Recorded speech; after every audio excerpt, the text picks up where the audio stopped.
I'm Sari Mitnick, and this is Seamwork Radio, where we tell stories about the surprising ways that sewing impacts our lives.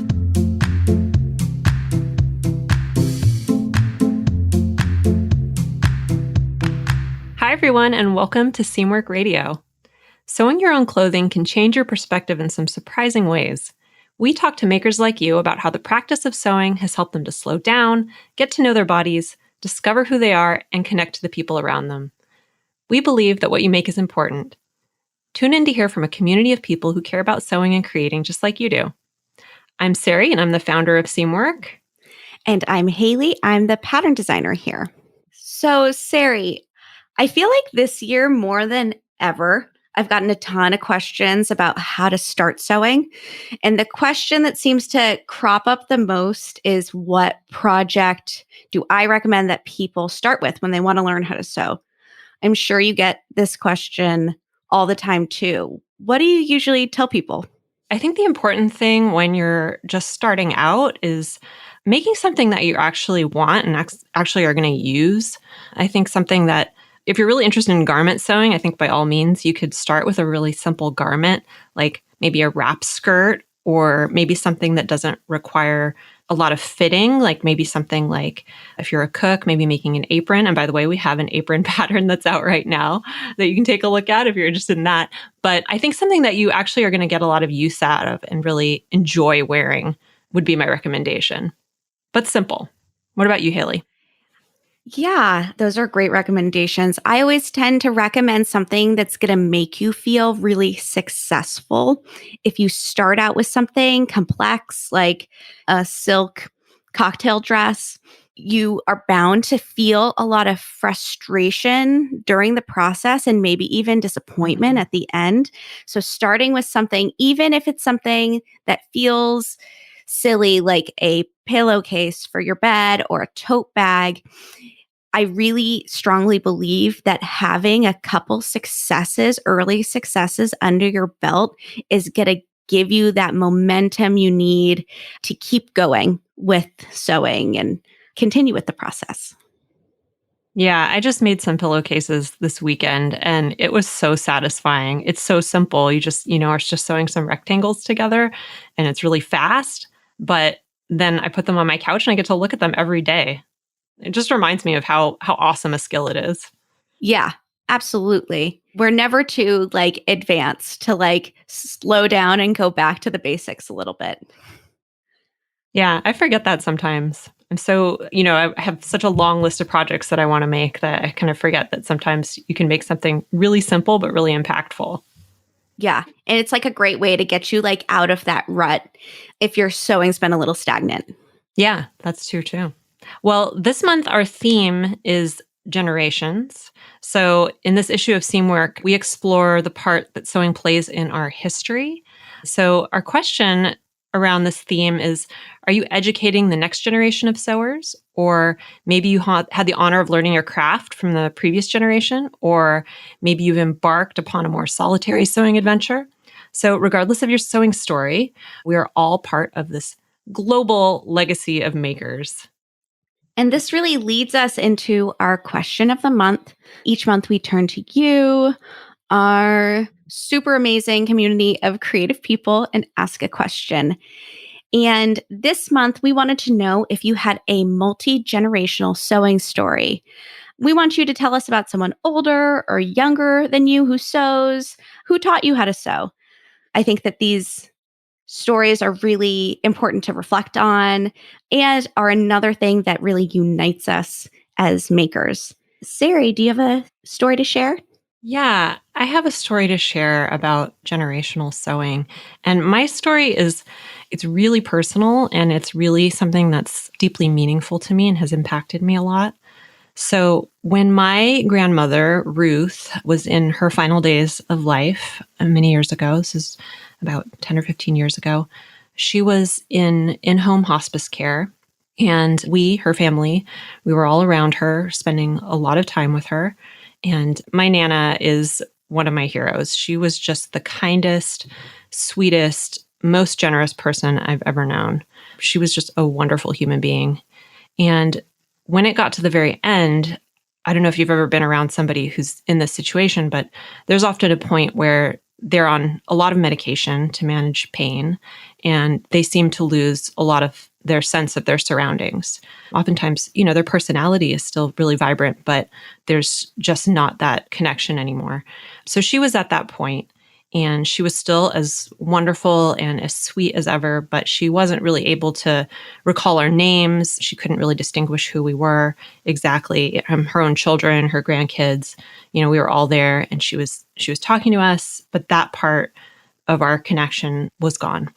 But the really amazing thing was that she still had all these memories of her childhood and her early adulthood with her. So she was really close to her own mother, and she still had a lot of really strong memories of her own mother. And, I was holding her hand, and she was telling me about how she had sewn her mother this beautiful suit because her mom had a really, really large bust and couldn't easily find clothes that fit her. And so she worked really hard on this suit, and she made this suit, which I imagine was like this little, 60s suit is what I'm picturing, and made it fully reversible. And she was so proud of that. And she told me how proud her mother was of that suit and how much she loved it. And you could see how much it had meant to her to make her mom something that was so special. And that memory and the fact that it was what stuck with her until the very, very end had a really profound impact on me. I feel like I saw how incredibly meaningful making and sewing could be in people's lives. And that's one of the last memories she had. And it was this memory that was full of love and full of pride. And I never met my great grandmother, but I definitely felt that loving presence and that connection in my grandmother's final days because of this experience. So yeah, that was something that's just like still has a huge impact in my life. Whew. You got me choked up. Thank you for sharing that story. I have like this very vivid image of that suit in my head now. Yeah, me too. I mean, I don't know exactly what it looked like, but in my mind, I have a picture of it. Yeah. Well, I guess my story, it's not nearly as sentimental at all. I I come from a not incredibly crafty family. I have an auntie who sews. She quilts, but my mom is not a sewer at all. So I really didn't pick up sewing or have that like spark until later in my life. That's something that happened really independently of my family. But the story I wanted to tell you guys is about the first time I ever taught a children's sewing class. So before I worked at Colette Seamwork, I taught sewing classes. And I had a lot of coworkers who taught children how to sew, but it was something for some reason that really intimidated me. I enjoy kids, but whenever inquiries would come my way, I'd pass them along to one of my colleagues because it just scared me until one day I was in the shop with my friend Christine Haynes, who I worked with at the time, and we got a request to teach this Girl Scout troop how to sew.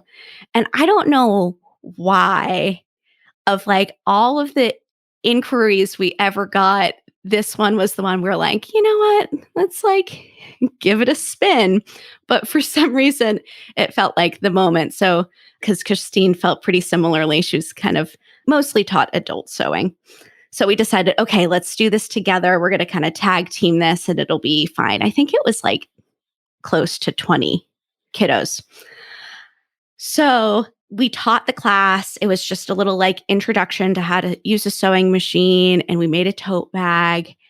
And I was so blown away by what a joy it was to teach children to sew. I was so accustomed to teaching adults. And oftentimes when you're teaching adults, they question you at every turn.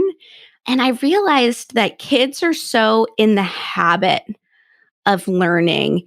It's a habit that they practice every single day, and they really throw themselves into it without judgment. And what it results in is just such a joyful sewing experience. And it really taught me a lesson about the way that I approach learning in my life, whether that's learning a new sewing skill or like picking up a new hobby, just coming at it with less self doubt and approaching it like the fun thing that it's supposed to be. I have some pictures on my phone still from this class that I kind of like stumbled upon recently. And these girls were so excited about their little 2D tote bags made from quilting cotton. They insisted on having like a photo shoot with their bags, and they're doing like all these goofy poses. And then they wanted Christine and I to pose with them, but they wanted to put the tote bags over their heads. And after the class, Christine and I were looking at the pictures, and it looked like we were holding this group of children captive. It was totally horrifying. This is kind of like apart from the moral of the story, but I feel like I have to mention it because it's hilarious. Sometimes I'm like, maybe I should delete this picture from my phone, but I don't want to ever like lose the memory of that like really fun 3 hours teaching these girls how to sew. Yeah, so that's so cool. Like kids are just little sponges, from the time they're babies, just like learning all the time, experimenting, learning. And I feel like as you get older, you start putting up all these different barriers to that, whether it's self-doubt or just bias or I already know how to do this or whatever. There's so many ways in which we lose the skills that we have when we're kids. Yeah, we really made me realize how much we harden ourselves, not just towards the outside world, but towards ourselves, and lose that like spark of self love.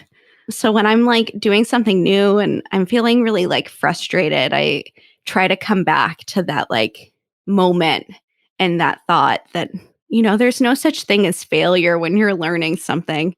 Hmm. Yeah. Yeah, and that sense of play too, Hmm. that it should just be fun. Yeah. Because Like, play I is how mean, you learn.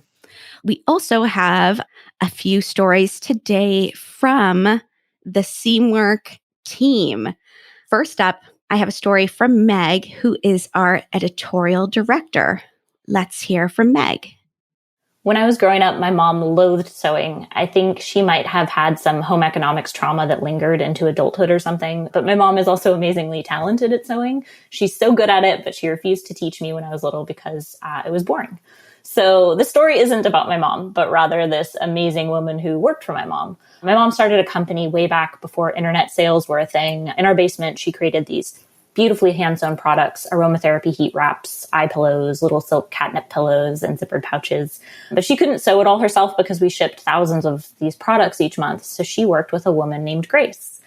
And all throughout middle school and high school, my mom and I would drive our van full of supplies over to Grace's house in Oakland. She'd meet us at her door, grab the supplies, and when we came back the next time, a couple weeks later, all the boxes of fabric, thread, flaxseed, lavender, and rice had been assembled into hundreds of beautifully sewn items. It was like total magic. Her work was so precise. I really learned an appreciation for piecework, patience, attention to detail from Grace. I would cut and assemble things for her, and when she was all done, I would tie tags to each piece that she sewed. And what happened in those few weeks between was just magic, total magic. Deep down, I know that my mom thinks that sewing is magic as well, but Grace is the one who really helped me see how powerful sewing can be. I think something that's really interesting about Meg's story is oftentimes we place so much emphasis on the act of sewing and the beginning of your journey to sewing. But the moment and the moments that kind of first spark our interest and show us that little bit of sewing magic can be just as transformative and powerful as the first time you pass fabric through a sewing machine. Hmm. Yeah. I feel like everybody's everybody's experience with that is so different too. What initially sparks that moment of recognition that this is something that you could do. Yeah, it's really interesting. Yeah, and I hear this often from people, these little sparks that happened maybe over the course of their lives that stick with them and eventually kind of lead to this bigger thing. Maybe it's, 1 year from now, maybe it's 5 years from now, but they begin to start piecing together that joy and that potential that sewing can have for them. Next up, we have a story from Robin, who is our lead pattern maker here at Seamwork.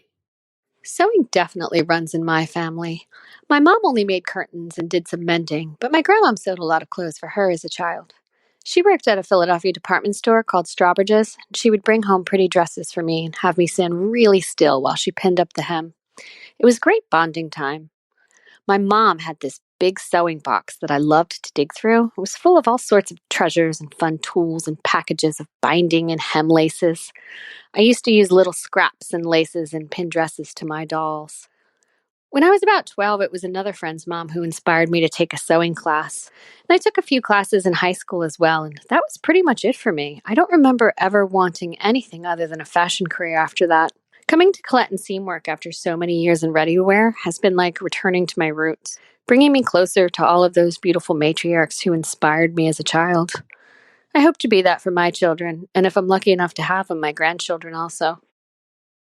I identify a lot with Robin's story because I have so many similar memories of just going through the little notions. And my mom didn't sew, but my grandmother did. And this was my other grandmother. And whenever I went over to her house, we were always doing crafty things and doing little tiny hand sewing projects and things like that. And I just have all these memories of doing little scrap projects and going through her materials and just loving that so much. And I also have a really similar memory of having a hem pinned up on a dress like that. It just really feels very familiar to me. And that inspiring the love of clothes and the love of making and fashion from a really young age. It's kind of like what you were saying before, Haley, about those dots that you connect later in life. That's how it feels for me, because like Robin, it ended up inspiring a career for me. Although for me, it was a little bit more of a circuitous route to that career. But I think it's really cool to hear that similarity and think about those early experiences and how they connected to later experiences in my life and kind of eventually all got drawn together into this major life decision of my career. So I really felt what Robin was saying. Even though I didn't have many sewers in my family, when I look back, it's not surprising that I ended up where I am today. And I think that anyone close to me or my mom would tell you the same thing, like, oh yeah, that makes sense. Next up, we have a story from Sienna. Sienna is our content producer. She creates all of our amazing video content that you can see on the classroom and on YouTube. But before she worked here at Seamwork, she was an art teacher. Let's listen to her story. I actually have elementary and middle school kids to thank for getting me into sewing. So it was probably 10 years ago, after a few of my students voiced an interest, that I added sewing to my visual arts curriculum. We started off pretty small with some hand sewing projects, but the sewing studio eventually morphed into having 4 sewing machines that 1st through 8th graders used every day. As their teacher, I, of course, needed to use the equipment myself to ensure student safety and enjoyment, but it was the way that students fearlessly tackled big sewing ideas and collaborated on projects together, conquered mistakes, problem solved, and were so incredibly proud of their work. That was what made me think I need to try this for myself. And I've been sewing ever since. I can relate to Sienna's story for obvious reasons, the story that I told a little bit earlier, but I can't help but wonder what impact it would have had on my sewing journey if I would have encountered the fearlessness that children have and been inspired by that earlier. I really remember when I first started sewing, the fear that I had of certain things, like, oh no, the idea of like a zipper or a lining or certain things just really froze me up.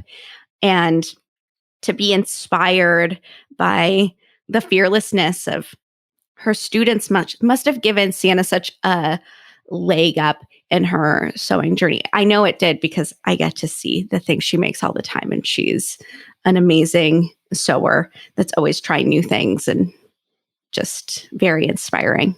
Yeah, she's super creative. I think the impact of children is kind of one of my major takeaways from these stories. Going into this, when you think about generations and sewing, you often think about that experience of passing skills down through the older generations to the younger. And that's a lot of people's experience and how they come to sewing. But in hearing some of these stories, it's really got me thinking about going the other way and what that experience of teaching children is like, not just, oh, I have these skills and I'm giving them to you, I'm gifting them to you, but what the children can teach the teacher and what you can take away from that experience of passing those skills on is something that is really sticking with me after hearing these stories.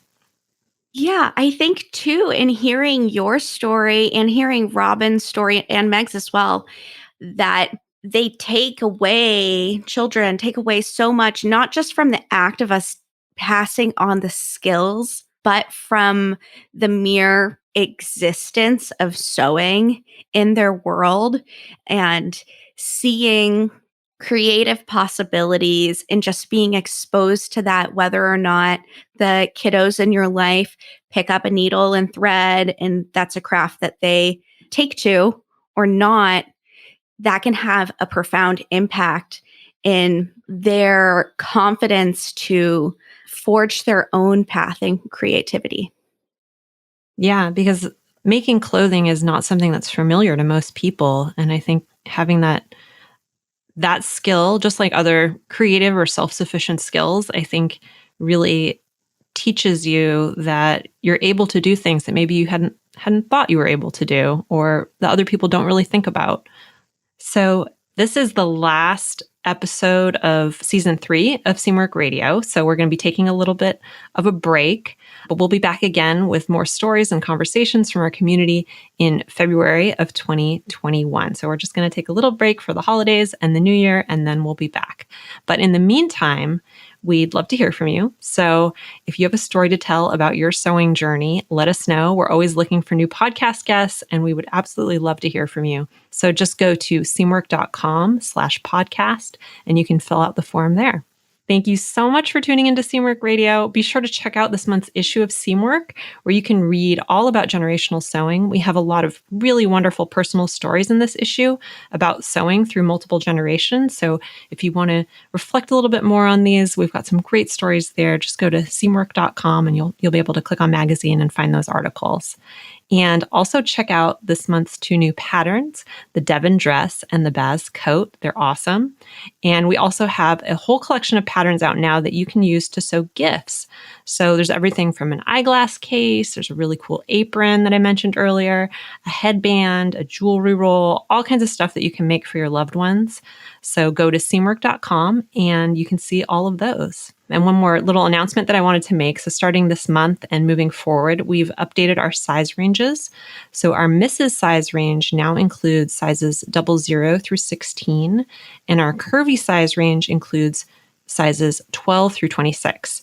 So you can find links to the issue, patterns, and an FAQ about our updated size range in the show notes and learn a little bit more about that.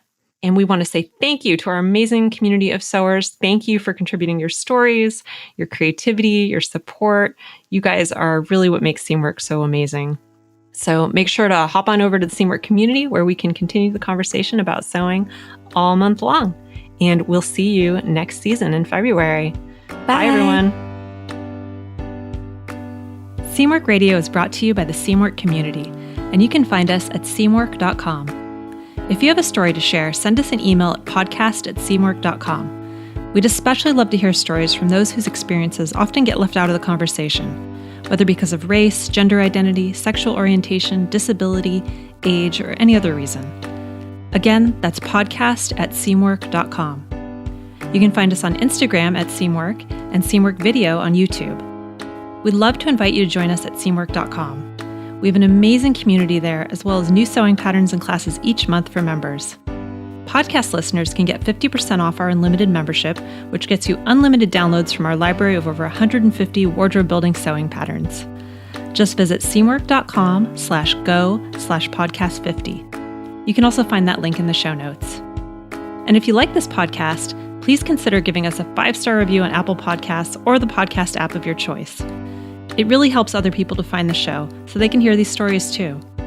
Thanks for joining us, and we'll be back with you soon. I'm Sari Mitnick, and this is Seamwork Radio.